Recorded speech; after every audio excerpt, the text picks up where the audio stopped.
It is a great pleasure to welcome President Mills and his delegation from Ghana.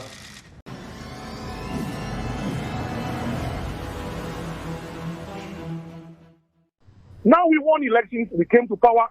Of course, everybody knew the president had health issues. Well, apparently, Ananaya, the circumstances surrounding his death, the mysterious circumstances surrounding his death. Maybe I have not said it on any open platform before, but John Kuma Yaba, I say poisoning. They say a man for 50. Do you know the extent of vomiting that went on the day President Mills died? Tell us.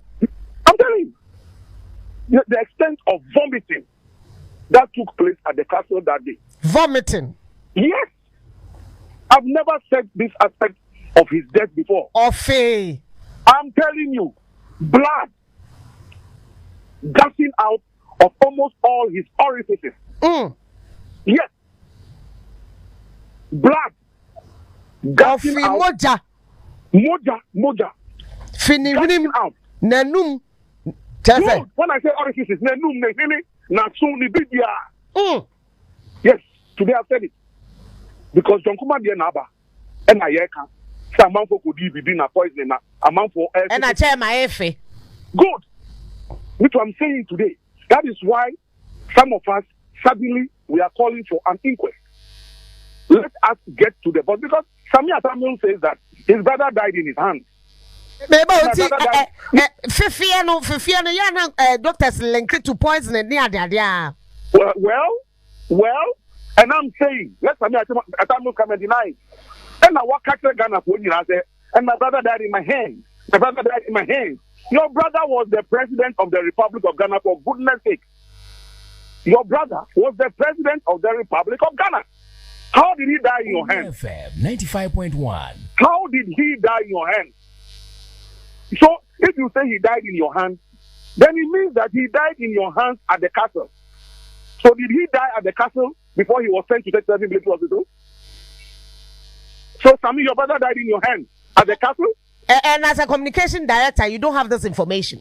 Well, I know the information, exactly. So, I don't have the full information as to exactly what killed your brother in your hands. 12 years now. Yes. We're former personal assistant to His Excellency John Evans Mills. Yes.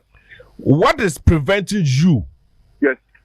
The autopsy report of the former president of the Republic of Ghana, and per all the right to information bill, any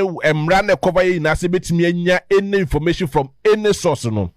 What is preventing you? Because 12 years on, nobody seems to know anything about the death of the former president, and you are here making wild allegations. Which are the wild allegations? That's why to answer your question, that is why we are going to go for an inquest. It's not about, at this point, it's not only about an autopsy report again. We are going to go for an inquest. The state will look into it. The circumstances, people will be subpoenaed to appear before the inquest. So to answer your question, don't worry at all. When is this happening? No, don't worry. So tell him not to be angry at all. When the inquest also comes, then you will tell me, and I go to the whole chair here, and I election here, and I'll say inquest. We will get to the bottom of it. I just say inquest in the this year. Oh, don't worry. We will get there.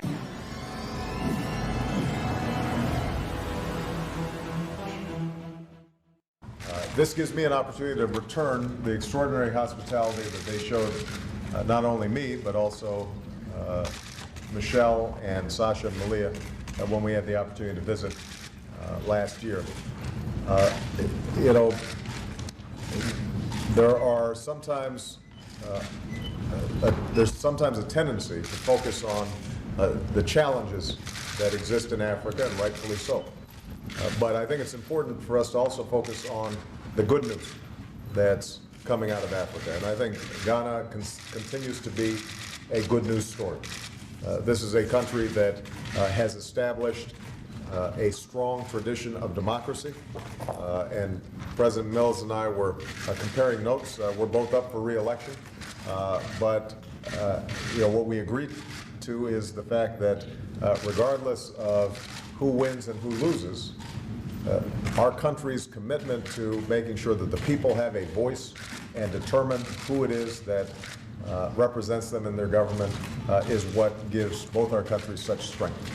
And Ghana has proven, I think, to be a model for Africa in terms of its democratic practices.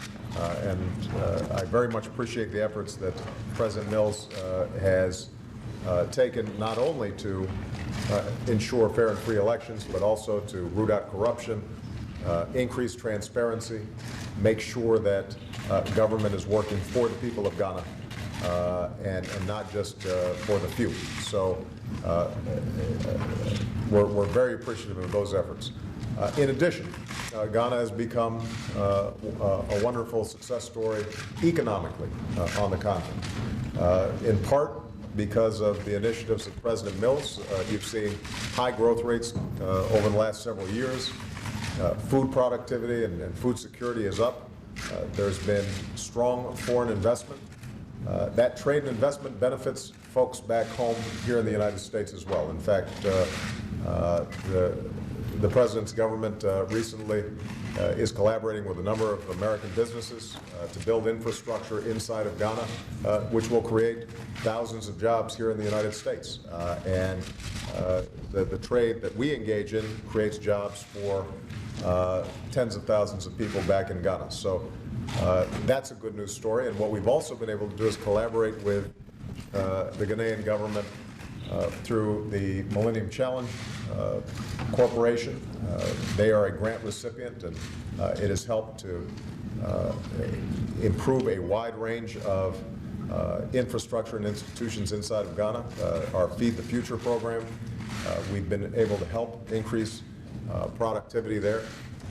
And the Partnership for Growth, that is also another mechanism where we're collaborating, for example, on power generation and credit to small businesses and medium-sized businesses inside of Ghana. Ghana's also been a leader, a responsible actor on the international stage, working in the region to help stabilize and reduce conflict there. They've been a strong partner with us in the United Nations on a whole range of international issues.